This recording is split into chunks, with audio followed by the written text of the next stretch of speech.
It's time to gather together. Hi there, I'm Yelta, and I'll be buying the first round while we chat about Final Fantasy XIV. This is episode 15. Pull up a chair and join us. I want to remind everyone who's listening, we try to stay spoiler-free with our shows, and that includes this one. So unless a show is labeled spoilers, we're going to try as hard as we can to... I mean, there might be tiny minor spoilers, but we're not going to spoil anything huge for you. So I think you're safe, and we'll edit them out if they're bad, but I think you're safe to listen to the show, even if you haven't made it all the way through Heavensward, and I know everyone here with me today has not. And speaking of who's here with me today, Rubicon couldn't make it, but we have Shanghaied two guests. With us, we have Frei and Radiant, both from our free company. And I think we'll introduce you guys. I'm going to start with Frei. Tell us a little bit about yourself. I am a player on the Excalibur server. I actually worked with Yelta and Ruby on a previous podcast. It's been a while though. Yeah. And I was also their their mana tank on their coil static. Sing me the Gotta song. keep the battery going. Yeah, basically. Very cool. How about you, Radiant? I am Radiant, also from the Excalibur server. Also part of Yelta Kariri coil static of awesomeness.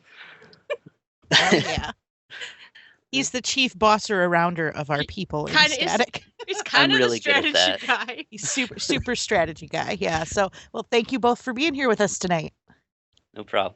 All right, on the menu tonight, this is an impressions show, guys. We're going to talk about our impressions of the game.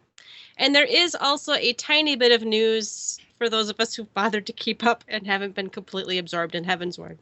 But first, let's shoot the shit. I'm going to start with Frei. What has been going on this week? Oh god. Holy crap, this has been a lot of Heavensward. I can never pronounce his title correctly. I almost want to call it by its Japanese name, but I've been mostly playing Astrologian, taking it from level 30 all the way up to, I'm currently 57, and still running around Ishgard. It's been a bit of a trip because it's a relearning of how healers operate in this game, and how Astrologians operate, which is an interesting little treat, because they're kind of a mix between White Mage and Scholar. Very cool. How about you, Radiant? What have you been doing? I've took a few days off from work, and I've been leveling Machinist. I got it up to 60, and I've started kind of gearing it out with Tomestones of Law gear. It's pretty much just been nonstop Heavensward since it came out. No time for anything else. Did you clear the whole main scenario and do the additional dungeons? I have finished the main scenario, did the dungeons. They were great. And not too much other than that. It's just been nonstop Machinist. All the Machinist all the time. I see you keep linking new guns. It's kind of awesome. I gotta get that glamour, you know. It's the real end game. How about you, Kariri? I didn't play. No, I'm kidding. Of course I played. I played like a crazy person. I took off Friday and Monday of early access, and I finished the main storyline quest, and I got my Paladin to 60. Played a little with Dark. Been working a little tiny bit on my Botanist and my Fisher and my Miner. I wanted to try all the new things in the new zone. And I got a couple levels on my Bard. I think I'm going to take that up next. But yeah, it's been all Heavensward all the time, nonstop. How about you, sis? I took off. I'm the biggest loser. I took the entire week off plus the previous Friday and the following Monday. So it's been all Heavensward all the time. My husband also took the week off. So I leveled my Black Mage from 50 to 60, finished the main storyline and the extra dungeons. I leveled my White Mage to 55, my Botanist to 60. I've been kind of busy. Very cool. Yeah. And then we don't have a guest that's the free company, but we're pretty proud our free company launched its first airship just today. And what is it named? I can't remember. Somebody else named it the Matronly Bosom. Was it? Was that what you chose? I thought you were going to do Matron's Embrace. That's right. I don't know. Matronly Embrace. I don't you remember. Typed Matron's Embrace in line chat. So somebody else suggested it, so it got named that. That's I fantastic. didn't do it. We've got first round is news. We do have a letter from the producer, LX. What is LX, guys? I can't Is that 60? even. I don't know. It's 40 millionth. 40 millionth. I don't know. I am super bad at Roman numerals. This was just a letter on the forum. It's from Yoshi P, and he talks a bit about Heavensward, I guess. They talk about expansions, because a lot of people who are playing Heavensward haven't played Final Fantasy XIV haven't actually ever played an MMO before. So I know I have talked online with some people who are confused. Why do you have to buy something? I mean, they're barely getting that, I have to pay a subscription to play a game, and now they're like, I have to buy more of the game. But he's kind of talks about why this is an expansion and not one of our point patches, because our point patches have been huge. Yeah, we're pretty lucky in that sense. I mean, they give out in our little patches what a lot of things put out as, expansions. So we're pretty spoiled on that front. He talks about how the maps are, like up to twice as big as previous ones. A lot of the, systems have been revamped. The level cap has been, all the stuff we know about Heavensward. It does talk about how it needs a separate purchase. My favorite thing from the whole little letter, though, you should go read it.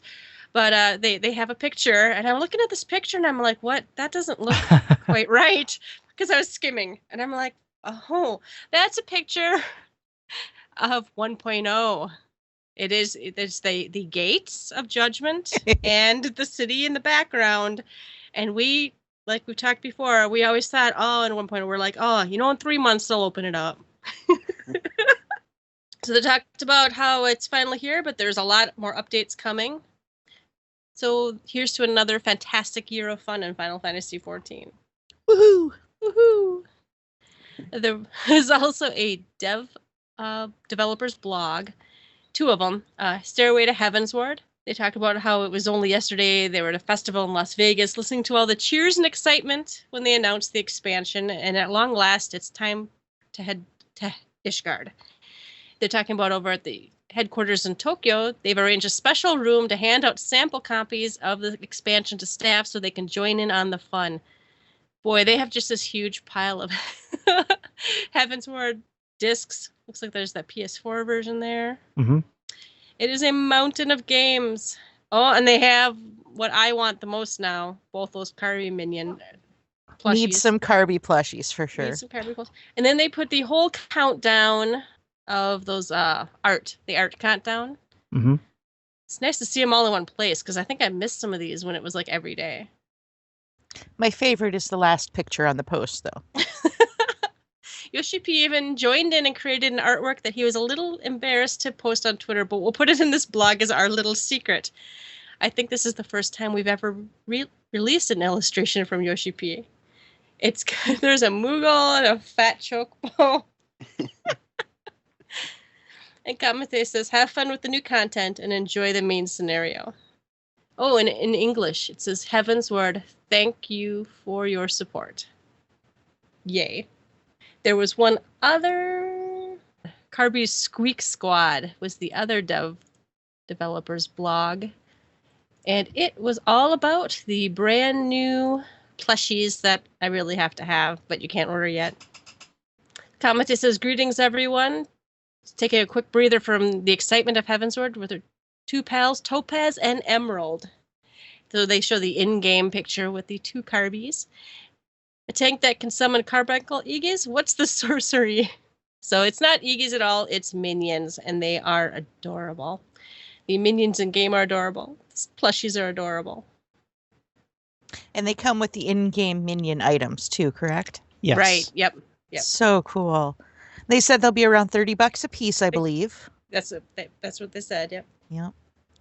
But they're not available till Japan Expo and Paris. Oh, which was Paris, and Comic-Con. Yeah, that should be available in their online store. So when that goes up, their store will probably go down again. Probably. I'll be there. Oh, Helping me too, store for crash. sure. Must have all the things. Did you guys pre-order your soundtrack? Yes, I did. Yeah, that I was did. a weird thing. I don't know if you had that issue, Radiant, where they asked you to verify your order. I did not pre-order the soundtrack. Oh, you did not? No. Yeah. I did, and it did ask me to Okay. verify my order. Yeah, with either cell phone or email or something, correct? Yeah, it just texted me and you enter. It's just like a dual authentication thing. Yeah, they must be changing out the way their credit card systems work. That's all right. Anything that makes sure it's me spending the money and not some stranger on the internet, I'm good with. You mean you don't want more copies of the soundtrack? Not really. I need the one for me. Yeah, so if you do pre-order it, keep an eye out on your email. They are going to contact you to do a verification. Other thing in news is the Japan Expo. They are pleased to announce it in France from July 2nd through 5th. They're going to be hosting a special battle challenge throughout the event that will feature some fabulous loot for the daring visitors. The battle challenge, they are giving out I Beat Shiva shirts and Ravana. How do you say it? Ravana. So they have I Beat Ravana shirts. Awesome. They're also going to have a discovery zone to try out in-game content by creating a character and exploring the the gold saucer. Going to have people on standby to teach the ropes. And let's see what else. You can win a t-shirt or a lanyard by taking part in those activities. And then also visit the products booth and you'll receive a 12% discount. Wish I could. Yeah, I'm going to fly to Paris, guys. Just for the discount. Just for the right? discount. There's also going to be a signing session, so if you're in Paris that day. He's also going to be on, Yoshi P's also going to be on the main stage on July 4th at 14:15 local time. Wow, I'm not used to things being on the 15-minute mark. All right, that's it for news and dev blog. So let's go right into our impressions. Who was there? Oh, first of all, did you guys download everything fine? Or did you start with a disc? Last time we all had early access. I'm assuming we all downloaded. Yeah. Yep. And that all went fine for you? Mm-hmm. Yeah, like flawless for me. Some people for the Windows version had a 8 gig download. Some people had 2 4 gig downloads. I'm not sure how that worked. I only had 1. Did you have 2? No, I had 1, but one of our free company members had 2 4 gig download pieces for some reason. I'm not sure if he had just gotten it a little too early or something else happened. So mine downloaded, installed, launched patches. Mm-hmm. Everything was fine. I know a couple of us anyway were on when the servers went up. I think you were the only one I know who got on immediately. I logged in right when the servers went up. I was the only person in any of my link shells. I was the only one in the free company. I lasted about 2 minutes, and then I got kicked out. My whole goal was to go and purchase the workshop, and I couldn't even make it into the house and do that. But then I tried for like an hour and logged off. So do you guys have similar? Couldn't get in. I did the same thing. I tried for 1 full hour, and then I said, screw it, went back to bed for about 3 hours. And then I got back up and I was able to get on almost immediately. So, and I've not had any trouble getting on ever since then. How about you guys? I sat in that queue for like 90 minutes trying to get on, and then once I finally did get on, the game's been solid since then. I've not really run into many issues outside of the occasional queue here or there. Yeah, that's been my experience. It's been like surprisingly stable. I'm actually really impressed. I've only had one little hiccup that I noticed. I was in a dungeon. It was my second try at the dungeon. The first time we failed miserably because we had a healer who didn't heal. But the second time through, I had Lina, and we were all excited, and we were on the last boss, and we were almost done, and the whole server crashed. And we logged back in 30 seconds later, and none of us were in the instance anymore. So we had to start at the beginning all over again. But that seems to be few and far between as far as, the expansion goes. Was that before the maintenances started happening? That was after. Well, it was after the first maintenance, but before the second, I believe. I don't know which maintenance this was. They fixed an issue where if you got disconnected from a dungeon, before you would automatically get kicked from the party if you were in a Heavensward dungeon. So I don't know which maintenance they fix that in. Interesting. I didn't know about that. Yeah. So what was everybody's first impression? What was your going into all of this? How are you feeling about it once you stepped into Ishgard for the first time? So the very first thing I did was grab Astrologian, and actually, in truth, I didn't even use early access to start the story. I spent the entire time working on Astrologian. But overall, the story it continually flows, no matter if it's a quest or storyline. It's actually pretty well. They have all the stuff tied together, so all the quests unlock as you enter certain areas or certain parts of the storyline, which is actually kind of nice. I've also had the experience of playing both the DirectX 11 and the PlayStation 4 version, and I'm a bit spoiled now. Oh. Oh my god. So the PS4 version and the DX9 version for Windows is about the same. There might be some differences, some shadows and textures. The DX11 just kind of blows it out of the water. The textures look everything looks a lot nicer. The shadows are much softer. You have reflections everywhere. You have depth to the textures. All that's not in the PS4 version, so it's kind of hard going back. Although I will have to use it when I do travel. That's cool. I think everything they introduce you into the story and they get you going. The first thing they did was kind of split us up. Not forcing us to, but they split us up by giving us, like, you can quest in this zone or you can quest in that zone. And on top of that, they instance zones, when they continue to instance zones that are highly populated, which can be kind of a pain if you're trying to, like, do hunts or something and someone's like, there's whatever popped here. There's a couple zones where there's no way to leave and come back and actually choose your zone. Most zones, like the Western Porthus, you can leave and come. If you can walk back, you can say, I want to be put in, instance 2. There's one zone, at least, I can't think of which one it is, that you can't. I think that's Sea of Clouds. Yeah. Is it Sea of... Well, there's that one, and then there's another one, because that's not the one I'm thinking of. If you fly in the Corthus, I don't think you can select it either. If you use the Chocobo. Yeah, no, you have to have flight unlocked to walk in. If you take your Chocobo in, I don't think you have selection. You have the option to select what instance you go into. Yeah, you have to manually go into the zone. You can't have anything take you there. But I thought, though, the zones were pretty stable. Mm-hmm. I liked the way all of them looked. How did you guys think of, like, the story, or the the difficulty of the quests? Or I didn't have any trouble at all with it. Well, there was one storyline quest that, oh no, it wasn't even storyline. I think it was I don't remember if it was paladin or storyline, but I died to. But it was just because I was killing things in the wrong order, But otherwise, I didn't die in Heavensward, including in any of the dungeons, until like level 58 or something. It was bizarre. I thought, it was still, there was a little more danger in the zones when you're walking on foot, trying to find your ethereal currents. If you get too many mobs on you while you're out questing or something, it is a little more dangerous. But I had enough people around that if I got into trouble, someone came over and helped. That's been one of my biggest experiences since Heavensward has been out. That's been really noticeable to me, is people are stopping to help. If someone dies in a zone, someone walks by and picks them up. If someone has 3 mobs on them, someone goes over and helps them kill them. If you run into trouble, usually you can say, hey, I'm at 2317, come help.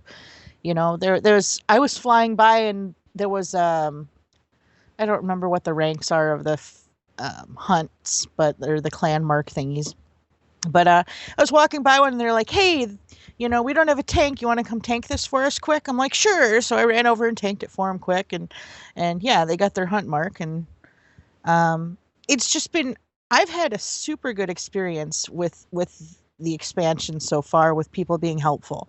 I haven't even run into too much crap in the dungeons. You get a lot of people wanting to speed run and skip cutscenes and, just being snotty to people their first run through. And I've had a really good experience this time around so far. How did you guys think about like the pacing of unlocking the ethereal currents? Because they are the air currents, because very much some were explorable. That's a new word. You could explore and find 10 of them, and then 5 of them are quested in most zones. Yeah. From what I understood and what I can tell from the couples that I think I've unlocked 3 so far, you can't really fly in those zones until you've completed a good chunk of the quests that are in the zone and explored a good deal of it by foot. So that's actually kind of a nice thing. So you're not just get flight and I don't worry about all the stuff on the ground.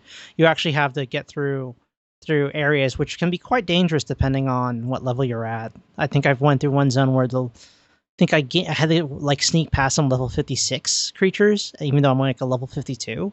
And that's kind of that's kind of a nice feeling because it kind of reminds me of how we used to sneak around 1.0 in a way to avoid getting ourselves killed because they will murder us. Yeah, that level difference. You do have to run from some things too. It's Oh, yeah. like, okay, if you're fighting one, you think you can take it, you're all right, but then that second one comes up, it's like, no, and you got to run for it. I like that you have to do that once in a while. I really do. Mm-hmm. Yeah, even at 60, I still don't feel really safe anywhere. Yeah. Machinist is not a great soloing class for that. Yeah, I know. I only died a couple times. One, I was like running along and I jumped out sea clouds. I jumped down, I heard the fight music start, something had aggroed me and I died. So, but I'm like, ooh, there's my last air current, go. And I was dead. I have heard that like 8 different times from people. That's the one thing is because of all the height differences, people are jumping all the time and people keep forgetting, or at the very last minute they get that aggro and just smash into the ground. Yeah. It's pretty common right now. I've gotten murdered by I think I was hunting a aether current out in the Dravanian Highlands. And I think I ran through a fate zone, like a fate that was going on, like just, passing through it and not realizing this huge AoE attack is going to murder me in one shot. It was I think it was a Tarask task force fate. I didn't see it coming. And it's like, what the hell is that? It's like this huge circle and I'm dead. It's like, okay, what just hit me? Anybody get the number on that garbage truck? Yeah, basically. Now, we keep mentioning ethereal currents. What does everybody think of that system? I've heard some mixed reviews on whether it's breaking it up too much or it's too much work, or if you should just have to do it in one zone, or if they liked it. What do you guys think? I really like it. They kind of force you to go through the zones, so you get to see every little nook and cranny before you can just trivialize and fly over everything. Mm-hmm. I love flying for the quests, but it was nice that I got to kind of experience the zones at a slower pace. Yeah. I actually liked that they locked a couple or 5 of them behind quests. Usually the last one was locked behind. There became a pattern. A few quests to get them, and then the last one always seemed to be, this is the last quest for you in this zone. Have the current. Usually it was like a storyline. Yeah, it's tied. Usually I noticed it was tied to a dungeon of some sort. The very last one. Yeah, it was usually that dungeon or that storyline area. And I really enjoyed that. I actually, after the first zone, after I figured out, okay, look for the guys with the quest markers that have the little, current as a reward. After that very first zone, I went through, gathered all the 10 currents that you could reach on foot. And then I went through every quest until I could find which ones would give me the currents. And then I ran the dungeon before I did any other quests in the zone, so I could fly for all the other quests. It was much faster and much smoother that way. But I really liked it. I have heard complaints that it stopped me from moving forward. I'm like, but that's kind of the point. It's breaking up the monotony a little bit. So you're not just fate grind, or, quest. It's, okay, now I got to go through and take a look at the zone and, see where things are at and find the different camps. And, it was, I really enjoyed it. It was a nice little break from quest. See, I never felt like it broke anything up. It was to me, because I put the little doodad on my hotbar, and as soon as I went into a new zone, I was hitting that thing while I was questing. I was hitting that thing while I was doing other stuff, doing tasks for, fetch quests or whatever. I mostly had them all found by the time I hit the third or fourth quested one anyway. I'd already found all the exploratory ones. It wasn't a separate task for me. Yeah, in a lot of cases, those ethereal currents are actually located inside the areas that you're already doing your quests in. Now, there are a couple that may be outside of where you're usually questing at the moment, but those aren't that hard to find. It's just a little bit of a challenge depending on how widely the level differences are between you and the mobs in that area. Don't forget to look up. Yeah, don't forget to look up. Oh, yes. There's been a couple where I was like scratching my head going, I'm 20 yalms at the I don't see this thing. And I don't realize there's an island above my head. That's exactly what I ran into in the first zone. There was one you get on the ground, and it is so close to one that is above your head that I didn't understand how the current reader thing worked. I thought it was like broken or there was some sort of bug because it was trying to tell me where the location was of the one I had just picked up. I'm like, I don't need to know the one I just picked up. Tell me where the next closest one is. And finally, by the end of it all, I realized I was just being blonde and that, no, there's one right above your head. It's not just blonde. I had the same kind of issue. I didn't think it was a bug, but I took a good long think, and I'm like, maybe I can't get all them yet. In fact, I think I finally asked to confirm in a link shell, and I'm like, so in this zone, I'm not supposed to have them yet at this level, right? And someone was like, no, you can't get them. And I'm like, okay. Oh, yeah, Sea of Clouds. Yeah, Sea of Clouds is the only one where that's really a thing. But yeah, it can be... I don't know. I really enjoyed it. I thought it was very fluid. I thought it was exciting to me. Every time I got to fly in one of those zones, it was exciting to me. And I know that's a silly little thing, but, and, I kept thinking we so breezed over it in all of our other podcasts about, ooh, they added flying, big deal. But they seriously added flying, and it's a big deal. I know that's a silly thing, but, being able to, it's even changed how I mine and how you do botanist, because they put them far enough apart that it absolutely makes sense going from one node to the next to jump back on your flying mount and cruise over to the next area. It really it changes some things. And then, the levels of each zone, the ground stuff versus the sky stuff and all the levels in between, they're very fluid, and it's a lot of fun, I think. It's also nice they had a lore explanation as to why flying really only works in Heavensward versus, the original game. It's nice they have that explanation, because otherwise I'd be scratching my head going, why does this just work out in the normal areas? Yeah. I do teleport back to somewhere, and I'm like, why can't I fly here? Yeah, I'm sure as heck gonna try. Yeah, I went into, they send you, back to some other zone. Oh, what was it? I had to go to Horizon to go to whatever stones it is over there. And I got there and I zoned in on my flying mount, and I went to take off, and then I pouted all the way to the route. It's just like, but I'm on my, flying mount. Why can't I fly? That's because there's no ether currents in old Eorzea. Exactly. We need to get... They haven't developed that technology yet. Now, what did you guys think of, I think Yelta asked about it earlier, but we didn't really touch on it. The pacing between leveling and story quest and job quest and quests throughout the zone versus fates, and how leveling that first job was for you guys. I started with machinist, so I had a little bit longer trek than most people. I spent the first day just grinding leaves and dungeons to get to 50, and then on Saturday I started actually playing Heavensward.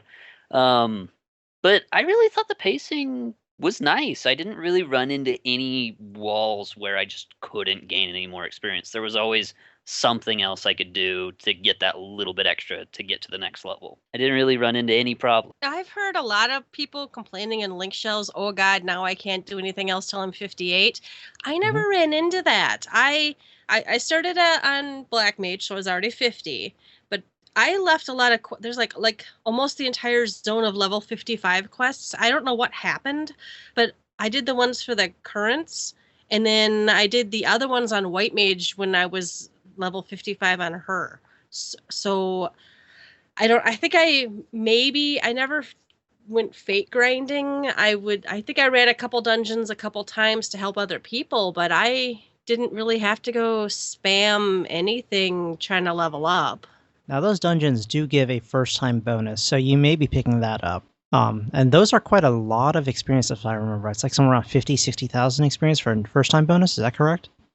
I don't remember. It was never a big deal. I feel like it's higher than that. Higher than that. I don't remember, but yeah, those dungeons give a lot of experience. They're definitely worth running. Yeah, especially if you're helping someone who's new to it, you'll get quite a bit, and that may be why. Because actually, I've actually burned all the quests that are in the zones I'm in, and there's only one time where I hit a sort of a sudden wall of you need to be level 56, and that wasn't so bad. I just did there were a couple of quests that opened up around as soon as I had finished the story quest. That I ran into that wall. That a bunch of quests showed up around me. It's like, oh, just finish these. I'll get to 56 pretty quickly.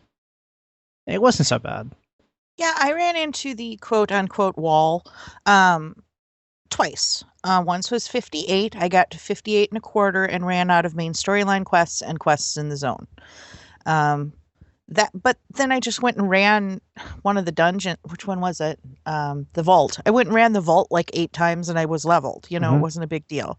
And then 59, I did every quest in the final zone and went back to all the other zones and finished every quest in every zone. And I still had like a quarter of a level left there to get. So I went and ran again, dungeons until I hit 60. It wasn't really a wall. It was a go do something else, you scrub. Did you guys do your hunts every day? Because those gave a lot of. I did those, and those gave a lot. I haven't skipped one yet. See, I didn't do any hunts until I hit 60. I didn't do a single one. I usually try to avoid hunts, but now when I realized when Radiant, thank you, Radiant, pointed out to me, that's how you upgrade your gear. Once you get your I-170 pieces, you have to do hunts and use the hunt mark thingies to upgrade your gear to I-180. Then I'm like, okay, I suppose I should go do them. And that's when I started doing them. So I think I lost out on quite a bit of XP there. Yeah. Well, just so you know, the hunts that we're complaining about in previous episodes, that's not this kind so far. Yeah. There are the A&S ranks, but there's 4 daily hunt bills and 1 weekly one. They're all normal mobs, not associated with fates. Now, some of them also occur in fates, which can be nice if you run by that fate and those ice giants are up. But all of them are open world monsters, freely available to all. Yeah, and I felt like an idiot when I finally looked at the hunt or clan thingies, hunt marks, and realized that, because I'd been skipping them out of sheer irritation for having to do, because I didn't like the original implementation of hunts, and they're not as bad now, but yeah, after I opened them and looked at them and started doing them, like, this is easy as heck, and I wish I'd been doing it all along. So and I also already got an upgrade piece. I only did the hunt thingies 3 days in a row and, did the weekly hunt mob, and boom, I have an upgrade piece. It's not that big a deal. There's also the sightseeing logs as well that also give experience. The hunt things, it's the Centrino Mark Bills or something like that. Yeah. And they open up at level 53 is when you can first start doing those. Yes. And then they open like the level 2 at 56 or something. Yeah. And yeah, they open the level 3 a little later, and then they open the weekly ones, I believe, at level 60. Yes. So yeah, you have to go unlock them along the way. But Frei, you're right. The what are they called? The sightseeing log. Yeah. I've run into a bunch of those, like 7 or 8 of them, Yep. just out in the world. Just flying by, and you see that. Yes. You see that glint, and you make a beeline for it. I love that, and it is quite a bit of, XP for just walking by or flying by. It's a lot of fun. Speaking of hunts and upgrade items, is anybody else a little sad that so far that's the only place you can get that upgrade item? Because I still Yes. don't love hunts. No, I'm still disgusted by that, and I'm against it in all ways, shapes, or forms. It's like when it was. I know we don't have our end game content yet. We don't have end game yet, so this is the only way to get them. However, when they release Alexander, I'm assuming that these are going to drop from the dungeons. Wouldn't you say that's a safe assumption? Well, except for lore-wise, it's the upgrade items are the What's that? Dolmen, which has nothing to do with Alexander. I wouldn't That's think. true. And Which bothers me. I think there's a whole other set of gear path. There's another yes. tome right after this, and that's gonna have another Yeah. gear, and it will have its own upgrade item that might come from Alexander, not necessarily this first tier. That's a good point. That's true. Because there's going to be esoterics, and then we're gonna have Alexander, whatever comes out soon mode. Yeah. And then there'll be a whole nother set of gear after that. So Yeah, and that's gonna be our AF equivalent of our AF2 this time. The gear we have now, it's more like a new Darklight. There's gonna be at least one more, probably 2 more steps after this before we even see Alexander gear. Is gonna be my guess. Well, we still haven't gotten our, what is it, like AF2 or whatever we're supposed to be getting. Have we? No. No. I think that's gonna be the esoteric gear. Do you think so? Yeah. Yeah. Okay. Because they already said that the Alexander gear, normal and savage, are really the same set, just with dyeable and better stats, I assume. Well, but then I'm also forgetting, because I haven't done it yet, the Bismarck points gets gear and weapons, and the other primal Ravana. it's blanking me out. That also has gear. The Bismarck stuff is a lower eye level than the upgraded law gear. So there's actually already for level 60 gear, there's already 1, 2, 3, 4. Really, there's 4 levels of level 60 gear. Yeah. Yeah, they're giving us some options considering, how much content is in this expansion. It's kind of nice. And in 2 months, we won't care about this gear we have today anyway. Unless you like the look of it. 3 weeks we won't 3 care. weeks, we Yeah. won't care. Oh, what else? Has anybody? Kariri's done some gathering. Have you tried the collectible system yet? I have not hit the collectible system yet. I'm not even 51 yet. Oh, okay. So I just barely started it out the last couple days, and just a little bit while I'm between doing other things. But I did go catch some new fish. That was fun.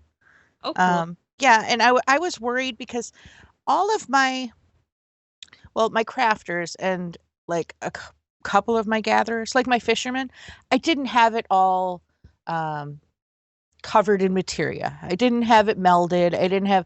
It was just to get it to 50 for the expansion.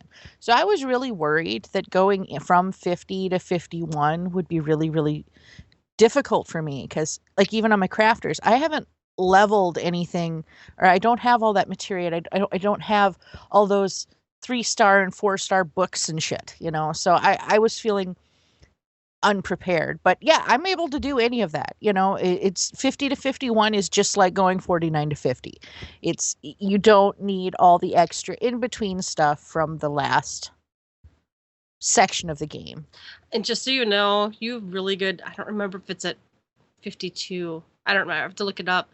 There's NPC buyable cheap gear that's better than my fully melded outfits. So yeah, that happened really, really fast. Well, it happened super fast maybe it's the same. I don't know. My gatherer went up so fast that there's the thunderstorm, guys. So if I disappear. Well, that was the other thing I was going to talk about is how quickly we replaced our, I had my relic all done to the end replaced it with a gray item. But it wasn't until I was like level 58, so I really felt like I got to use my super shiny awesome weapon for quite a bit of the content in Heavensward before I replaced it with, quest rewards. It wasn't like WoW where I walked into the new zone and the first quest was like, hello, all your hard work doesn't mean anything. Yeah, there were a couple levels in before you had to start replacing stuff. I think my first replacement on my Pally was at 54, so that wasn't too terrible. I will say, I didn't, I thought it was really nice that they kept, as part of the storyline, giving you gear to keep your character the correct level, or eye level at least, all the way up. But I didn't get a ring. Did you guys get like rings for your jobs? I was wondering if I missed something somewhere. The right side stuff was a lot more infrequent, and it was usually more combined. Early on, you'd have like one quest that let you pick from, tanky pants or whatever, and then another quest would be like Healy pants, and then another quest would be like Magey pants. Yes. Mm-hmm. And then as you got higher, some of that kind of collapsed in. There was really only 3 groups they sorted it into. So, but like accessories, it seemed like it was like, oh, here's one quest, and you have to pick from 7 rings. Yeah, I got 1 ring the whole time I leveled up, and so I still had my final coil ring at level 60 until last night when I replaced it with an I-170 piece. But it was nice the way I'm trying to decide how I feel about them handing us gear like that. At the one side, it was nice because we didn't have to mess around with buying gear from the auction house, hunting down vendors, waiting for people to craft stuff, paying $1 million for things. I was good with that. But at the same time, I wonder if crafters are upset about it. I haven't even looked at all. The crafters are making money off of me right now when I'm buying high quality gathering, level. Yeah, they were busy leveling up. I don't think hardcore crafters, they were like they weren't standing around making the Raimi pants of casting. They weren't making that rainbow shit. Maybe some of them were, but it was just to level up. They weren't, I don't think they cry too bad. That and crafting stuff is coming in another patch, isn't it? Yes, that's going to be the point. I don't remember what was it. 305? Yeah. Okay, here's another question. What about fates? How'd you guys feel about the new fates? Have you noticed anything about them? I found one that had mechanics. I've seen some fates that are not pushovers, like the one that murdered me. Oh no. Yeah, no. Overall, the mechanics, some of them are pretty deceptive, because sometimes there'll be an NPC in the middle of the battle you have to keep alive, and you don't notice he's in that mess unless you just happen to be clicking through, and it's like, oh, I need to keep that guy alive, don't I? And everyone else has ignored him. But yeah, every now and then the fates are a little less straightforward than just kill these mobs. There's plenty of those, though. There's plenty of those, Oh. Yeah. But they don't seem to be the path to level up, because they are all over the place, except the quests give you more. Yeah, I think it was neat because, like Yelta said, there are some that have mechanics, and like you mentioned, there's some with NPCs, and I've run into a few. Like the first one outside, what is a Falcon's Nest? Mhm. First, zone you go into. There's one with wolves, and there's like a half a dozen guards out there killing wolves, and you go out there to help them. But there's a pack of wolves. And they will eat your face if there aren't a group of you out there doing it. I've noticed that the Fate mobs have a lot more XP than they used to, and they hit a lot harder than the old ones did, at least as far as I noticed. I used to be able to, at equal level, pretty much do just about any Fate by myself, including like notorious monster boss ones. I as a paladin, I was able to, between me and my chocobo, stay alive and kill anything of an equal level. I can't do that now. That's not even a possibility anymore. Well, I think the fates are buffed up right now, though. Well, That's true. Yeah, they're buffed based on the number of people in the zone when the fate starts. That's the really. Here's what's sad about what that is. I have run into this thing. Okay, after my first character was 50 or was 60, I decided to take my bard out and get it to just a 51 so I could run to the first dungeon. So I thought I'll go do some fates. Well, I tried to do some fates in the new level 50-ish zone, and there was no one doing fates. I couldn't do a single fate in the whole zone. So I went back to the cerulean processing plant. I figured, you know what? There's still people getting up to level 50 here, so there should be a couple people out here. I should be able to do this, right? Oh my God, you can almost not even zone in. It is so overrun with people doing fates. There were people there doing fates from level 41 to level 60. Yeah.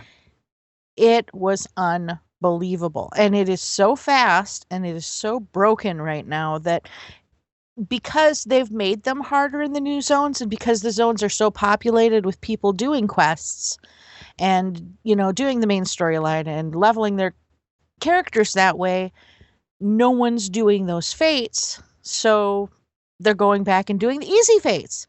And obviously this is not working as intended, and I don't know how they fix that, because they still, if they're going to keep their fate parties going, there's all these people trying to get their jobs from 30 to 50 beforehand, and then the 50 to 60 or 30 to 60. They're still going to need those fate parties, but I don't know what the fix is to that, but it's definitely not the way it should be.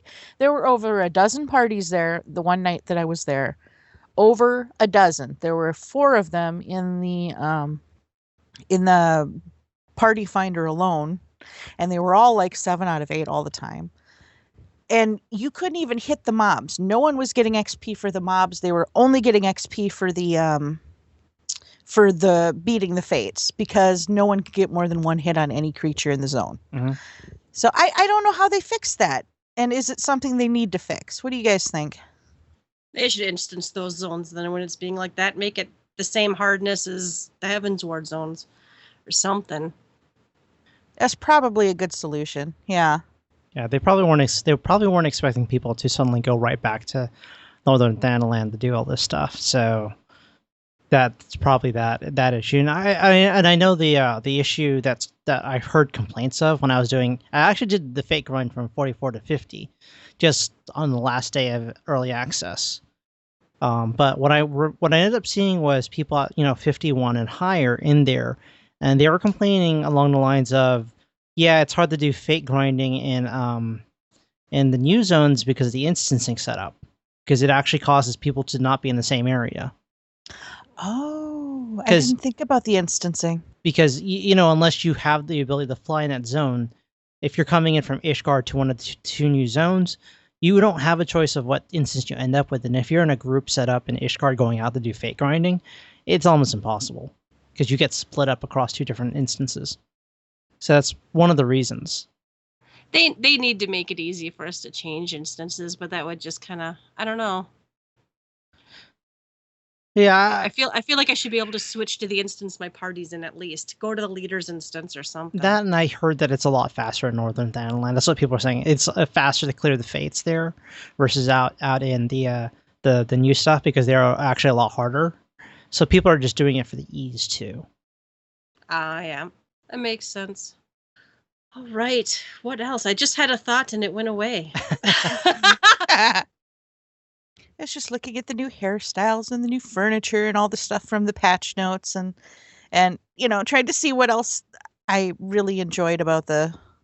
I am using the new ponytail. It's kind of cute. It looks fantastic on you. Yes, it does. Yeah, then there's the free company crafting, which is, oh my god, that is a murder on resources. Oh, so many. I know. It's like, okay, I need to have what, 24 items of, say, cobalt ingots or cobalt joint plates. I'm like, oh my god, how much stuff do I have to mine for this stuff to build this ship? Steel ingots. Oh god, yeah, that's true. Man. Uh, Is anybody else kind of let down by that whole crafting thing when you progress to the next step?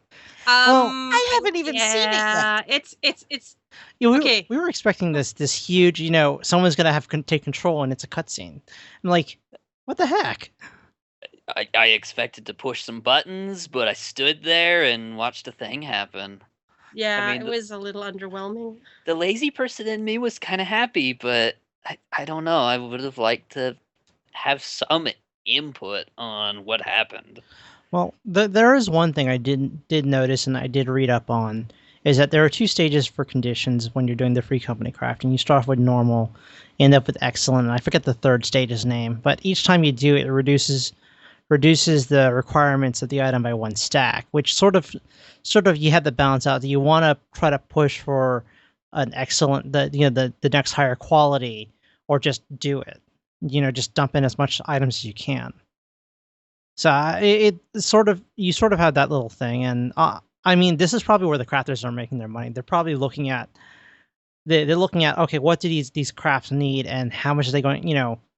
Can we just flood the market with them with a higher price? And sort of the lazy group will just buy all the materials and put it in.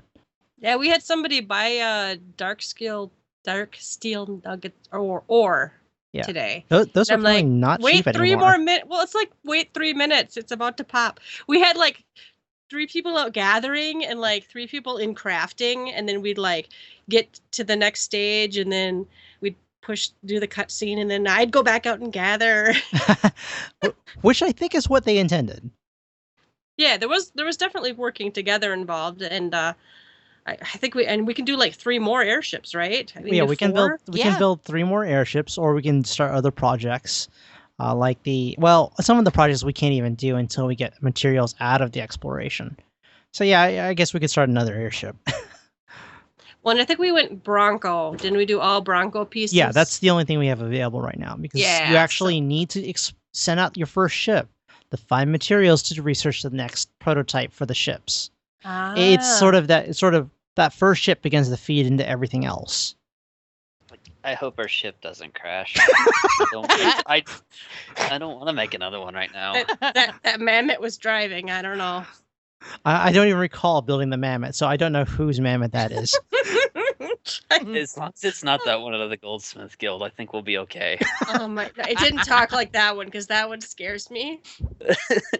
I am afraid. Some of the things you could make were exteriors for the house too. Mm-hmm. I'd kind of like to give that a try and just make glamour system for the house. Housing glamour system.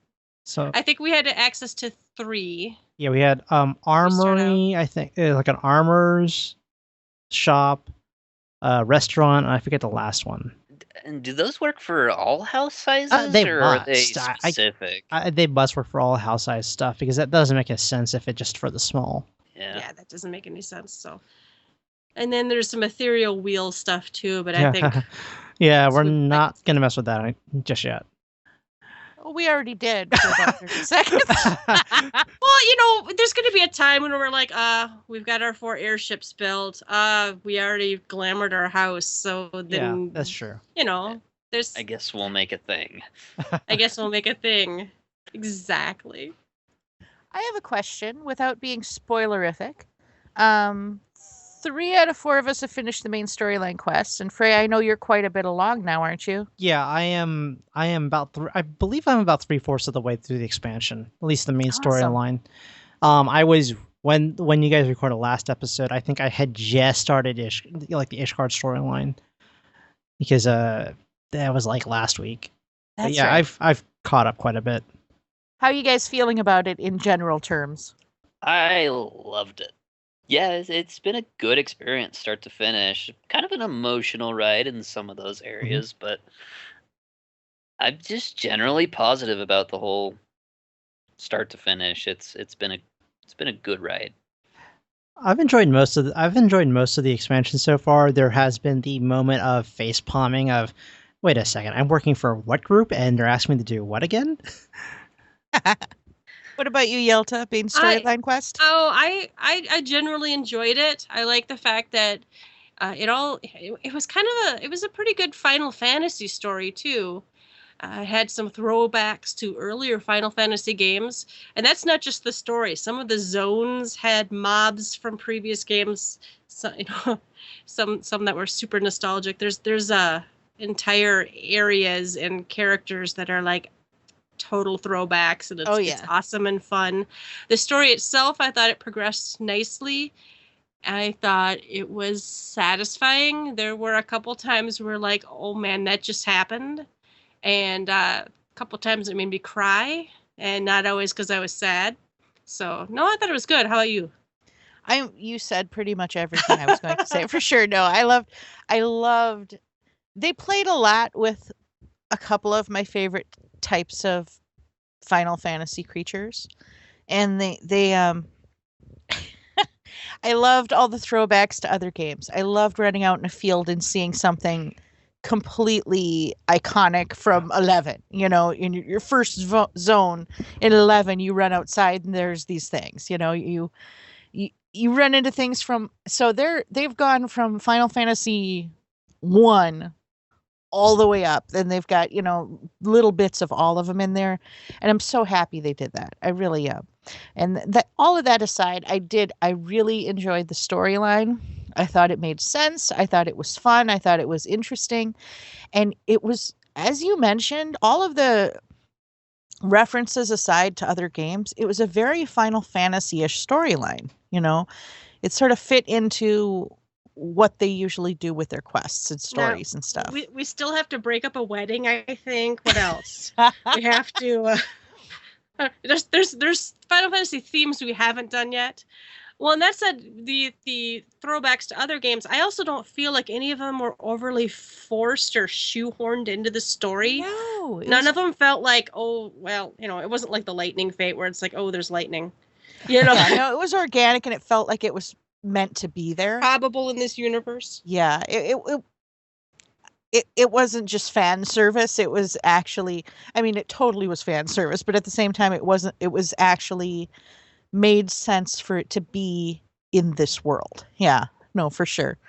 I will say I did enjoy, they did tie it into, they didn't just abandon the other three nations. We saw a little bit of the other three nations as well without going into any depth there. So I'm glad that they didn't just abandon everything old and only concentrate on the new. And we're not done yet. We are absolutely not done. I really get that feeling. We're totally not done yet. No, for sure. And yeah, they made sure we knew that was coming, that there's more to come, and they set it up kind of nicely, I thought. But yeah, I'm happy with the main storyline. I did feel like a couple things were cop-outs, and I can't really talk about that today. But when we get to a spoiler episode, we're definitely going to throw down on a couple things on the main storyline quest. But for the most part, I was highly satisfied. All right. I think, should we do like a last thoughts? You want to go down and do a last thoughts, or do you have anything else particular you want to talk about? I was just wondering if anyone had any comments about, well, I know like Frei talked a little about the astrologian job. How do you feel about the storyline for that so far? Oh, that one is a bit of a roller coaster because it's for up until level 50s, every 5 levels. After that, it's every 2 levels. So the story, it just picks up and keeps going. And it's a little, there's still a bit of mystery about the class. It's or the storyline itself that I'm actually looking forward to seeing how that resolves. But it's also that whole thing of, because it plays into the theme of what Ishgard is, you know, how closed it is, and you know how corrupt it can be. So it's actually kind of interesting to see that. Okay, how about Machinist Radiant? Machinist was kind of like this comedy meets underdog type story. It wasn't my favorite of the different classes that I've leveled up, but I did enjoy it. Yeah, I mean, it was pretty good. It wasn't a whole lot going on. Okay. How was Black Mage Quest, Yelta? It was honestly not the best story ever, I didn't think. I was like, ooh, forbidden magics. Ooh. Yeah. It was not. I wasn't let down, but it was not. I keep hearing about, oh my god, the Dark Knight storyline is awesome, and I keep hearing, other storylines are like, oh my god, the storyline kicks ass, and I just was like, oh, the blacksmith, the Black Mage quest was okay. I liked the botanist storyline better.